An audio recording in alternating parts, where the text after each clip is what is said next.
ఆంధ్రప్రదేశ్లో మద్యం కుంభకోణానికి సంబంధించినటువంటి ప్రస్తుతం జరుగుతున్న అరెస్టులకు సంబంధించి ప్రముఖ వార్తాపత్రిక అయినటువంటి సాక్షి పత్రికలో ఆధారాలు లేకుండా అరెస్టులు అని చెప్పేసి ఒక కథనాన్ని ప్రచురించడం జరిగింది. ఇందులో భాగంగా సుప్రీంకోర్టు మాటలు కూడా ఆంధ్రప్రదేశ్ ప్రభుత్వం లెక్క చేయట్లని చెప్పేసి మాట్లాడుకుంటూ వస్తూ పూర్తిగా అక్రమ అరెస్టులు చేస్తున్నారని చెప్పేసి వస్తుంది సాక్షి పత్రిక. అయితే ఇదే అంశానికి సంబంధించి పూర్తి వివరాలు తెలుసుకునే ప్రయత్నం చేద్దాం. మనతో ఉన్నారు ప్రముఖ రాజకీయ విశ్లేషకులు రాయేష్ అప్సాని గారు. సార్ నమస్కారం అండి. ప్రస్తుతం ఆంధ్రప్రదేశ్ లిక్కర్ స్కామ్ సంబంధించి ప్రత్యేక విచారణ కమిటీని ఏర్పాటు చేసి దాంట్లో ఎవరెవరు ఇన్వాల్వ్ అయ్యారు, వాళ్ళకి సంబంధించిన పూర్తి ఆధారాలు ఇళ్లలో సోదాలు చేసి మరీ పూర్తి ఆధారాలు సేకరిస్తుంది కూటమి ప్రభుత్వం. అయితే దీనికి సంబంధించి ఇప్పటివరకు కొంతమంది వ్యక్తులను కూడా అరెస్ట్ చేశారు. దీనికి సంబంధించి సాక్షి పత్రికలో మాత్రం ఆధారాలు లేకుండా అరెస్ట్ చేస్తున్నారు, కోర్టు చెప్పినటువంటి వాటిని కూడా లెక్కలోకి తీసుకోవట్లేదు ఆంధ్రప్రదేశ్ కూటమి ప్రభుత్వం, అక్రమ అరెస్టులు చేస్తూ వ్యక్తిగత స్వేచ్ఛకు భంగం కలిగిస్తున్నారని చెప్పేసి కథనాన్ని ప్రచురిస్తున్నారు. నిజంగానే ఆధారాలు లేకుండా అరెస్టులు చేస్తున్నారంటారా? ఇప్పుడు వాస్తవంగా ఈరోజు సాక్షి బ్యానర్ ఐటమ్ చూసిన వాళ్ళకి, సాక్షి పత్రిక గురించి అవగాహన లేని వాళ్ళకి, సాక్షి యాజమాన్యం ఎవరు, ఆ సాక్షి పత్రిక ఏ ఎజెండాతో పనిచేస్తుంది అంటే, జగన్మోహన్ రెడ్డి గారి కుటుంబ యాజమాన్యంలో ఉన్న పత్రిక, జగన్మోహన్ రెడ్డి గారి రాజకీయ ఎజెండాలో భాగంగా ఆ పత్రిక నిర్వహణ జరుగుతూ ఉంటుంది. జగన్మోహన్ రెడ్డి గారి వ్యక్తిత్వానికి ఎలివేషన్ ఇవ్వటం, జగన్మోహన్ రెడ్డి గారి ప్రత్యర్థుల వ్యక్తిత్వానికి పాల్పడటం అనే సింగిల్ పాయింటెడ్ ఎజెండాగా ఆ పత్రిక పనిచేస్తుంది అనే అవగాహన లేని వ్యక్తులు ఎవరైనా కనుక సాక్షి పత్రిక చూస్తే, అయ్యో నిజంగానే ఆంధ్రప్రదేశ్ రాష్ట్రంలో ఇంతగా పౌరుల హక్కులకు భంగం కలుగుతూ ఉన్నాయా, ఆ ప్రభుత్వం ఇంతగా తన ప్రత్యర్థుల్ని తన చేతిలో ఉన్న అధికారాన్ని దుర్వినియోగం చేస్తూ, వ్యవస్థను దుర్వినియోగం చేస్తూ వెంటాడి వేధింపులకు గురి చేస్తుందా అని చెప్పని విస్తుపోవాల్సిన విధంగా కథనాలు వండివర్చారు. దానికి సుప్రీంకోర్టు నిన్న జరిపిన విచారణలను కూడా వక్రీకరిస్తూ, ఆ విచారణలో ఉన్న వాస్తవాలను కూడా తప్పుదోవ పట్టిస్తూ సానుభూతి రప్పించుకునే కథనాలు రాశారు. అందులో అసలు వాస్తవం ఏంటి? సుప్రీంకోర్టుకి ఆంధ్రప్రదేశ్ రాష్ట్రంలో ఏం జరుగుతుందో తెలియదా? సుప్రీంకోర్టుకి అన్ని వాస్తవాలు తెలుసు, ఎవరి నేపథ్యం ఏంటో తెలుసు, ఎవరి పాలనా హయాంలో ఏదైనా దోపిడీకి పాల్పడ్డారో తెలుసు. అయినా సరే సుప్రీంకోర్టుని ముందు పెట్టి, సుప్రీంకోర్టు భుజం మీద తుపాకీ పెట్టి ఆంధ్రప్రదేశ్ రాష్ట్ర ప్రభుత్వం ద్వారా జరుగుతున్న అక్రమ మద్యం విచారణని అడ్డుకునే ప్రయత్నం, తప్పుదో పట్టించే ప్రయత్నం, వక్రీకరించే సమాచారాన్ని ప్రజలకు చేర్చే ప్రయత్నం, ఆ వక్రీకరించే సమాచారం ద్వారా తాము నిర్దోషులము, అమాయకులము అని చెప్పని చిత్రీకరించుకునే ప్రయత్నం సాక్షి ద్వారా వైసీపీ పార్టీ చేస్తుందనేది నిర్ధారణ అవుతా ఉంది. ఏం చెప్తున్నారు? ఇప్పటికే 3,200 కోట్ల రూపాయల అక్రమ మద్యం కుంభకోణం జరిగింది. అంటే మద్యం కుంభకోణం జరిగింది, దాంట్లో 3,200 కోట్ల రూపాయల అక్రమ వసూళ్లకు పాల్పడ్డారు. ఆ అక్రమ వసూళ్ళని ఎవరెవరి ద్వారా ఏ ఏ ప్రాంతాల్లో మనీ లాండరింగ్ పాల్పడ్డారు, ఇన్వెస్ట్ చేశారు, షెల్ కంపెనీలు సృష్టించారు, అక్రమ పెట్టుబడులు పెట్టారు అనేది విచారణ చేయలో ఒక్కొక్క వాస్తవం నిర్ధారణ అవుతూ ఉంటే, ఎవరెవరి ప్రమేయం ఏంటి అని చెప్పని విచారణ సంస్థ పారదర్శకంగా ఆ ఆరోపణలు వచ్చిన వాళ్ళకి నోటీసులు ఇచ్చి, వాళ్ళని విచారణకు పిలిచి, వాళ్ళ వాంగ్మూలాలు నమోదు చేసి, వాళ్ళ పాత్ర నిర్ధారణ అయితే వాళ్ళ మీద సాక్ష్యాధారాలని వాళ్ళ ముందు పెట్టి వాళ్ళ పాత్రను నిర్ధారణ చేసి అప్పుడు అరెస్టులు చేస్తుంటే, దాన్ని కూడా తట్టుకోలేని, తమ ప్రమేయం ఎక్కడ నిర్ధారణ అవుతుందో అని చెప్పని ఉలికిపాట్లో ఉన్న జగన్మోహన్ రెడ్డి గారు అంతిమ లబ్ధిదారుడు తాను, తన సతీమణి అని చెప్పని ఎక్కడ నిర్ధారణ అవుతుందో అని చెప్పని ఉలికిపాట్లో ఉన్న జగన్మోహన్ రెడ్డి గారు ఈ విచారణ ప్రక్రియకి వక్ర భాష్యాలు చెప్తా ఉన్నారు. ఒకసారి ఇప్పుడు ఇంత పారదర్శకంగా విచారణ జరుగుతూ ఉంటే, నోటీసులు ఇచ్చి విచారణకు రమ్మని చెప్పని పిలిస్తే విచారణకు సహకరించకుండా పరారవుతూ న్యాయస్థానాన్ని అప్రోచ్ అయ్యి ముందస్తు బెయిల్ అడుగుతున్న ఈ సోకాల్డ్ పెద్ద మనుషులందరూ మరి జగన్మోహన్ రెడ్డి గారి పాలనా హయాంలో, ఆయన ప్రభుత్వ హయాంలో జరిగిన విచారణ కూడా ఒకసారి గుర్తు చేసుకోమనండి. ఎవరికైనా సరే ముందస్తు నోటీసులు ఇచ్చారా? అచ్చెన్నాయుడు గారి దగ్గర నుంచి జేసీ ప్రభాకర్ రెడ్డి గారి దాకా, చంద్రబాబు నాయుడు గారి దాకా వరుస క్రమంలో అరెస్టులు చేసుకుంటూ వెళ్ళారు తప్ప వాళ్ళ మీద ఉన్న ఆరోపణలు ఏంటి, వాటికి ఉన్న సాక్ష్యాధారాలు ఏంటి అని చెప్పని నిర్ధారణ చేసే ఒక్క సాక్ష్యాధారం లేకున్నా కూడా కేవలం తమకు రాజకీయ ప్రత్యర్థులు కాబట్టే, తమను విమర్శిస్తున్నారు కాబట్టే, తమ రాజకీయ ప్రత్యర్థులు కాబట్టి తమ చేతిలో ఉన్న అధికారాన్ని వాళ్ళకి రుచి చూపించాలనే ఏకైక కారణంతో ఆ రోజు వరుస క్రమంలో అరెస్టులు చేశారు.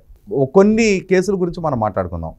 చంద్రబాబు నాయుడు గారి మీద జగన్మోహన్ రెడ్డి గారి ప్రభుత్వం స్కిల్ డెవలప్మెంటు అక్రమాలకు పాల్పడ్డారు అని చెప్పని, ఆయన అవినీతికి పాల్పడ్డారు అని చెప్పని కేసు నమోదు చేశారు. ఆ కేసు నమోదు చేసినప్పుడు 3,000 కోట్ల రూపాయల స్కిల్ డెవలప్మెంట్ ఒప్పందం అవినీతి అన్నారు. అందులో 350 కోట్ల రూపాయలు చంద్రబాబు నాయుడు గారికి డబ్బు రూపంలో లంచాల రూపంలో ముట్టాయి అన్నారు. చివరికి వచ్చేటప్పటికి తెలుగుదేశం పార్టీకి ఎలక్ట్రల్ బాండ్స్ ద్వారా సమకూరిన 27 కోట్ల రూపాయలని స్కిల్ డెవలప్మెంట్ కేసులో దక్కిన మామూలుగా నిర్ధారణ చేసే ప్రయత్నం చేశారు. కానీ సెప్టెంబరు 9, 2023లో చంద్రబాబు నాయుడు గారిని అరెస్ట్ చేసి 2021లో నమోదైన కేసులో 2 సంవత్సరాల తర్వాత చంద్రబాబు నాయుడు గారిని అదుపులోకి తీసుకొని అప్పటికీ కూడా చంద్రబాబు నాయుడు గారి ప్రమేయాన్ని కానీ ఆయనకి ఏదైనా ₹1 అవినీతి రూపంలో డబ్బు ముట్టినట్టుగా కానీ ₹1 ఆయనకి మనీ ట్రయల్ ఆయనకి దక్కిన లంచాల ప్రమేయాన్ని కానీ ₹1 ఆయనకి దక్కిన విషయాన్ని కానీ నిర్ధారించే సాక్ష్యాధారాలు జగన్మోహన్ రెడ్డి గారు జూన్ 4 ఎన్నికల్లో ఓడిపోయే వరకు ఛార్జ్షీట్ రూపంలో చంద్రబాబు నాయుడు గారి ప్రమేయాన్ని నిర్ధారించే ఒక్క సాక్ష్యాధారాన్ని న్యాయస్థానం దృష్టికి తీసుకురాకున్నా కూడా, ఆయన ప్రమేయాన్ని నిర్ధారించే సాక్ష్యాధారాలు ఎస్టాబ్లిష్ చేయకున్నా కూడా, చంద్రబాబు నాయుడు గారికి నోటీస్ ఇచ్చి ఆయన వాంగ్మూలాన్ని నమోదు చేసే ప్రక్రియ జరగకున్నా కూడా ఏకాఏకం చంద్రబాబు నాయుడు గారిని అరెస్ట్ చేశారు. ఆనాడు జగన్మోహన్ రెడ్డి గారి ప్రభుత్వం ఆ విధంగా కేసులు నమోదు చేసింది, ఆ విధంగా విచారణ చేసింది. అదే సందర్భంలో అచ్చెన్నాయుడు గారిని ఆయన పైల్స్ ఆపరేషన్ చేసుకొని హాస్పిటల్ నుంచి డిశ్చార్జ్ అయ్యి ఉన్న ఆయన్ని వందలాది మంది పోలీసులతో ఇంటిని చుట్టుముట్టి అరెస్ట్ చేశారు. 350 కోట్ల రూపాయల కార్మిక శాఖ మంత్రిగా ఉండి 350 కోట్ల రూపాయల ఈఎస్ఐ మందుల కొనుగోలులో అక్రమాలకు పాల్పడ్డారని చెప్పని అరెస్ట్ చేశారు. ఆయన్ని 600 కిలోమీటర్లు ప్రయాణం చేయించారు, 70 రోజులు జైల్లో ఉంచారు. అంతిమంగా ఆయన బెయిల్ పిటిషన్ ఫైల్ చేసుకుంటే ఆ బెయిల్ పిటిషన్లో కౌంటర్ ఫైల్ చేసిన ఏసీబీ అచ్చెన్నాయుడు గారికి ఆర్థిక ప్రయోజనాలు చేకూరిన సాక్ష్యాధారాలు మా దగ్గర లేవు అని చెప్పారు. అలాగే చంద్రబాబు నాయుడు గారిని అరెస్ట్ చేసిన తర్వాత సబ్మిట్ చేసిన రిమాండ్ రిపోర్ట్లో కూడా ఇప్పుడు మేము విచారించి చంద్రబాబు నాయుడు గారి పాత్రను నిర్ధారించుకుంటాము అని చెప్పారు. అంటే చంద్రబాబు నాయుడు గారి పాత్రను నిర్ధారించే సాక్ష్యాధారాలు వాళ్ళ దగ్గర లేవు, ఆయన ప్రమేయాన్ని నిర్ధారించే డాక్యుమెంటల్ ఎవిడెన్స్ వాళ్ళ దగ్గర లేదు. అయినా సరే అరెస్ట్ చేశారు, జైలుకి పంపించారు, జ్యుడిషియల్ రిమాండ్లో ఉంచి అప్పటికీ కూడా ఆయన పాత్రను నిర్ధారించే కనీస మాత్రపు సాక్ష్యాధారాలు వాళ్ళు సేకరించలేకపోయారు, ఆయన పాత్రను నిర్ధారించలేకపోయారు. అయినా సరే ఆయన మీద వరుస క్రమంలో స్కిల్ డెవలప్మెంట్ కేసు నమోదు చేశారు. ఇన్నర్ రింగ్ రోడ్డు అలైన్మెంట్ మార్పులు ఆయనకి ఆర్థిక ప్రయోజనాలు చేకూరినాయి అని చెప్పని ఇన్నర్ రింగ్ రోడ్డు ఫార్మేషను జరగలేదు, ఆ ఇన్నర్ రింగ్ రోడ్డు అలైన్మెంట్ మార్పు అమల్లోకి రాలేదు. కానీ చంద్రబాబు నాయుడు గారికి మాత్రం ఆర్థిక ప్రయోజనాలు చేకూరినాయి అని చెప్పని కేసు నమోదు చేశారు. అలాగే ప్రభుత్వ పరంగా ప్రకృతి వనరైన ఇసుకని ప్రజలకు ఉచితంగా ఇవ్వాలి అని చెప్పని ఒక పాలసీ డెసిషన్ ప్రభుత్వ పరంగా తీసుకుంటే దానివల్ల ప్రభుత్వ ఖజానాకు నష్టం కలిగించారు అని చెప్పని కేసు నమోదు చేశారు. అలాగే మద్యం పాలసీలో వైన్ షాపులకు సంబంధించిన డిపాజిట్లు రిటర్న్ చేయాలి అని చెప్పని ఒక పాలసీ డెసిషన్ తీసుకుంటే దాని మీద కేసు నమోదు చేశారు.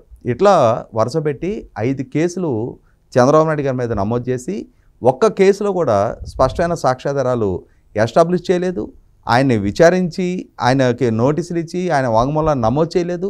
అటువంటి జగన్మోహన్ రెడ్డి గారి పాలనా హయాంలో ఆ విధంగా దుందుడుకు వ్యవహారశైలి కనపరిచి తన రాజకీయ ప్రత్యర్థులను వెంటాడి వేధించిన జగన్మోహన్ రెడ్డి గారు ఇప్పుడు చంద్రబాబు నాయుడు గారి ప్రభుత్వ హయాంలో జగన్మోహన్ రెడ్డి గారి పాలనా హయాంలో జరిగిన మద్యం అక్రమాల మీద సిట్టు ఏర్పాటు చేసి ఐజీ స్థాయి అధికారుల ద్వారా నోటీసులు సర్వ్ చేసి ఆ నోటీసులు ఇచ్చి వాళ్ళని విచారణకు పిలిచి వాళ్ళ వాంగ్మూలాలు నమోదు చేసి వాళ్ళకి సంబంధించిన సాక్ష్యాధారాలు వాళ్ళ ముందు పెట్టి విచారిస్తున్నా కూడా ఇంకా ఇక్కడ అక్రమ అరెస్టులు జరుగుతూ ఉన్నాయి, ఇక్కడ ముందస్తు కక్ష సాధింపు చర్యలకు పాల్పడుతూ ఉన్నారు, రెడ్ బుక్ రాజ్యాంగాన్ని అమలు చేస్తూ ఉన్నారు అని చెప్పని విచారణకు సహకరించకుండా నోటీసులకు స్పందించకుండా పరారవుతూ కోర్టులను అప్రోచ్ అవుతున్న జగన్మోహన్ రెడ్డి గారి వర్షానికి సపోర్ట్ చేస్తూ వాళ్ళ సాక్షిలో బ్యానర్ ఐటమ్లు రాస్తూ ఉన్నారు.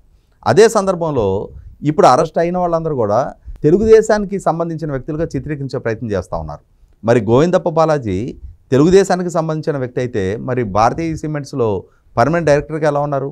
అలాగే ఇవాళ ఆరోపణలు ఎదుర్కొంటూ ఉన్న రాజకాశి రెడ్డి జగన్మోహన్ రెడ్డి గారి ప్రభుత్వ హయాంలో ఐటీ అడ్వైజర్గా పనిచేసిన వ్యక్తిని తెలుగుదేశం అఫిలియేటెడ్ పర్సన్గా చిత్రీకరించే ప్రయత్నం చేస్తూ ఉన్నారు. విజయసాయి రెడ్డి గారిని కూడా వైసీపీ పార్టీలో జనరల్ సెక్రటరీ, పార్లమెంటరీ పార్టీ నాయకుడిగా పనిచేశాడు. అదే సందర్భంలో జగన్మోహన్ రెడ్డి గారు అక్రమాస్తుల కేసులో అక్యూజన్ నెంబర్ 2గా ఉన్నాయని ఈరోజు వైసీపీతో విభేదించి రాజ్యసభ సభ్యత్వానికి రాజీనామా చేశారు అని చెప్పని ఇవాళ తెలుగుదేశంకి అఫిలియేటెడ్గా ఉన్న వ్యక్తిగా చిత్రీకరించే ప్రయత్నం చేస్తూ ఉన్నారు.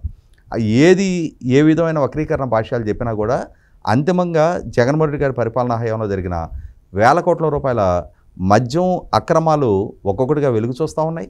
ఆ వెలిగి చూస్తూ ఉన్న అక్రమాల గురించి సమాధానం చెప్పుకోలేని నిస్సహాయ స్థితిలో ఉన్న జగన్మోహన్ రెడ్డి గారు సాక్షి పత్రిక ద్వారా తనను నిజాయితీపరుణ్ణి, తనని ప్రభుత్వం అక్రమంగా వేధింపులకు గురి చేస్తూ ఉంది, అక్రమంగా కేసులు పెట్టి వెంటాడుతూ ఉంది, తన అనుయాయుల్ని అక్రమంగా అరెస్టులు చేస్తూ ఉన్నారు అని చెప్పని ఫౌల్ క్రై ప్లే చేసే ప్రయత్నం చేస్తూ ఉన్నాడు. ఇవి ప్రజలకి సాక్షి నైజం గురించి తెలుసు. జగన్మోహన్ రెడ్డి గారి చిన్నాన్న ఆయన ఇంట్లో గురైతే దాన్ని సహజమరణంగా ప్రచారం చేసింది ఈ సాక్షియే. దాన్ని చివరికి నారాసుర రక్త చరిత్ర అని చెప్పని నాటి ముఖ్యమంత్రి చంద్రబాబు నాయుడు గారికి ఆపాదిస్తూ బ్యానర్ ఐటమ్ ప్రచురించింది ఈ సాక్షియే. అదే సాక్షి సిబిఐ ద్వారా అసలు సొత్తుదారులు ఎవరు, పాతదారులు ఎవరు అని చెప్పని నిర్ధారణ జరిగిన తర్వాత అదే వివేకానంద రెడ్డి గారి వ్యక్తిత్వ హననానికి పాల్పడుతూ ఆయనకి ఎక్స్ట్రా మ్యారిటల్ అఫైర్స్ ఉన్నాయని చెప్పని, ఆయనకి ఇల్లీగల్ సంతానం ఉన్నారు అని చెప్పని, ఆ సంతానానికి ఆస్తుల పంపిణీలో వచ్చిన విభేదాల కారణంగా వివేకానంద రెడ్డి గారి కుమార్తె ద్వారానే ఈ హత్య జరిగింది అని చెప్పని కథనాలు ప్రచురించింది ఇదే సాక్షియే.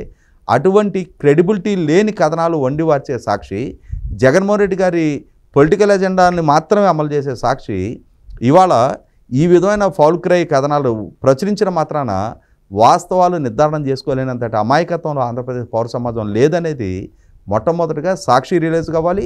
ఆ సాక్షి యజమానిగా ఉన్న భారత్ గారు రియలైజ్ కావాలి. Thank you sir. Please subscribe to Leo News for more videos.